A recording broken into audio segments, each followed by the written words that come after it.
Au nom du Père et du Fils et du Saint-Esprit. Amen. Sainte Thérèse de l'Enfant Jésus de la Sainte Face, priez pour nous. Sainte Thérèse, modèle de la petite voix, priez pour nous. Sainte Thérèse, modèle de l'humilité, priez pour nous. Sainte Thérèse, petite fleur élevée par Dieu, priez pour nous. Au nom du Père et du Fils et du Saint-Esprit. Amen. Chers frères et sœurs, nous en sommes à la 3e journée dans notre cheminement de 9 jours vers la célébration de la fête de Sainte Thérèse de l'Enfant Jésus de la Sainte Face, le 1er octobre. Et dans la méditation d'aujourd'hui, nous voudrions nous pencher sur ce qui la caractérise le mieux, c'est-à-dire la petite voix spirituelle. Et pour ce faire, nous allons partir du texte ou de l'événement fondateur. Hier aussi, nous étions partis de cet événement. Mais aujourd'hui, nous partons plutôt de la manière dont le récit de cet événement est truffé de paradoxes ô combien significative. Ensuite, nous allons voir comment elle se comprit à la lumière du Dieu qui s'abaisse et d'elle qui est petite fleur. Après, nous verrons, quand elle cherche à comprendre cela, combien elle est éclairée par les Saintes Écritures.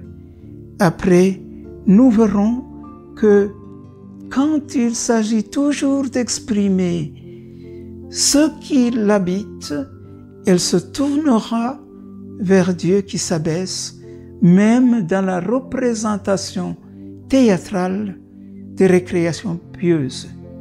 D'abord, l'événement fondateur, c'est-à-dire la grâce de Noël 1886, quand elle n'a pas encore 14 ans. Nous lisons pour voir ces paradoxes qui se succèdent. J'étais vraiment insupportable par ma trop grande sensibilité, écrit-elle. Ainsi, s'il m'arrivait de faire involontairement une petite peine à une personne que j'aimais, au lieu de prendre le dessus et de ne pas pleurer, ce qui augmente ma faute, au lieu de la diminuer, je pleurais comme une madeleine. Et lorsque je commençais à me consoler de la chose en elle-même, je pleurais d'avoir pleuré. Tous les raisonnements étaient inutiles. Et je ne pouvais arriver à me corriger de ce vilain défaut. Je ne sais comment je me berçais de la douce pensée d'entrer au Carmel, étant encore dans les langes de l'enfance. Il fallut que le bon Dieu fasse un petit miracle pour me faire grandir en un moment, et ce miracle il le fait au jour inoubliable de Noël, en cette nuit lumineuse qui éclaire les délices de la Trinité Sainte. Jésus, le doux petit enfant d'une heure, changea la nuit de mon âme en torrent de lumière.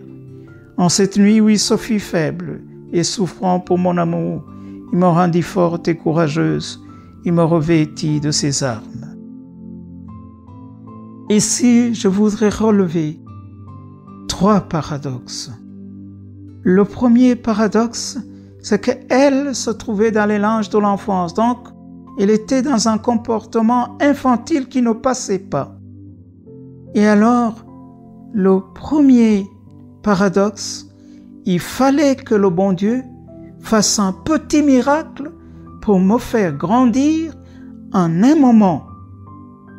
Donc, le bon Dieu fait un petit miracle à celui qui se trouve dans les langes de l'enfance pour le faire grandir en un moment.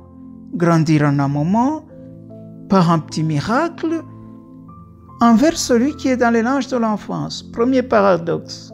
Deuxième paradoxe, la nuit et la lumière. Donc, la nuit est caractérisée par l'obscurité. Mais n'oublions pas que nous sommes dans la nuit de Noël 1886. Et alors, c'est une nuit lumineuse, une nuit dont l'obscurité est traversée par la lumière. Et quelle lumière? Quand les délices de la Trinité Sainte fendent l'obscurité de ce monde avec la naissance du Verbe de Dieu qui était toujours lumière, né de la lumière, vrai Dieu, né du vrai Dieu. Alors Jésus, le doux petit enfant d'une heure, changea la nuit de mon âme en torrent de lumière. Non seulement c'est une Noël objective, mais aussi c'est une Noël pour son âme. Là où le petit enfant d'une heure change la nuit de l'âme de Thérèse en torrent de lumière. Troisième paradoxe. En cette nuit, Sophie, faible et souffrant pour mon amour, il me rendit forte et courageuse. Il me revêtit de ses armes. Donc, le paradoxe entre un Dieu fait homme, donc fait faible et souffrant, et par cette faiblesse et cette souffrance, il rend Thérèse forte et courageuse. Il a rêvé de ses armes. Admirable échange, où ce qui était faible et souffrant devient fort et courageux. Faisons le deuxième pas. Alors, cet événement fondateur, ou cette grâce fondative, a jeté une lumière inouïe sur sa vie, de telle manière qu'en 1895, quand sa prieure, Mère Agnès, lui demande d'écrire des souvenirs de sa vie sur suggestion de sa sœur Marie, elle va écrire. D'abord, elle va se pencher vers le fait que Jésus appelle à lui ce qu'il lui plaît, en lisant dans l'évangile de Saint Marc, au 3e chapitre, verset 13. Non pas ceux qui peuvent, mais ce qu'il plaît au Seigneur d'appeler. Alors, elle va dans les textes de Saint Paul, elle trouve que c'est la même chose. Elle regarde des saints qui avaient offensé le Seigneur comme Saint Paul et Saint Augustin, et elle trouve que c'est lui qui les élève. Mais il regarde aussi les pauvres sauvages qui n'ont pas connu le nom de Dieu, c'est-à-dire les païens qui n'ont pas connu le nom de Dieu. Et regarde les champs et voit que les grandes fleurs comme les lys, les roses, ont leur place aussi bien que les petites violettes et les pâquerettes. Alors, il y a des grands saints et des petits. Alors elle, comment elle va se comprendre? Elle va comprendre que c'est une petite fleur. Et cela, le comportement de Dieu, c'est sa manière de s'abaisser. Je lis à la 2e feuille du manuscrit A et à la 3e. J'ai compris que l'amour de notre Seigneur se révèle aussi bien dans l'âme la plus simple, qui ne résiste en rien à sa grâce, que dans l'âme la plus sublime. En effet, le propre de l'amour étant de s'abaisser, si toutes les âmes ressemblaient à celles des saints docteurs qui ont illuminé l'Église par la clarté de leur doctrine, il semble que le bon Dieu ne descendrait pas assez bas en venant jusqu'à leur cœur. Mais il a créé l'enfant, qui ne sait rien et ne fait entendre que de faibles cris. Il a créé le pauvre sauvage, n'ayant pour se conduire que la loi naturelle.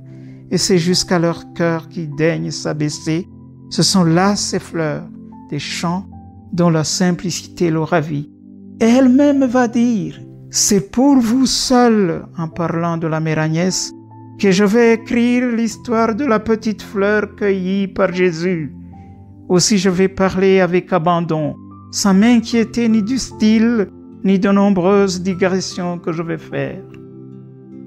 Alors, nous trouvons que quand elle veut se comprendre, ce n'est que dans la petitesse rejointe par le Dieu qui s'abaisse qu'elle va se comprendre. De manière que son histoire n'est même pas son histoire. Elle devient l'histoire des miséricordes de Dieu, l'histoire de l'amour de Dieu. Elle ne peut vendre autre chose et ne peut montrer autre chose que sa petitesse. Et nous faisons un pas. Alors elle cherche à comprendre, parce qu'elle a toujours désiré être sainte.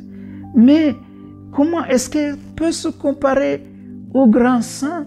Non. Elle restera toute petite, alors elle doit chercher. Elle va chercher où?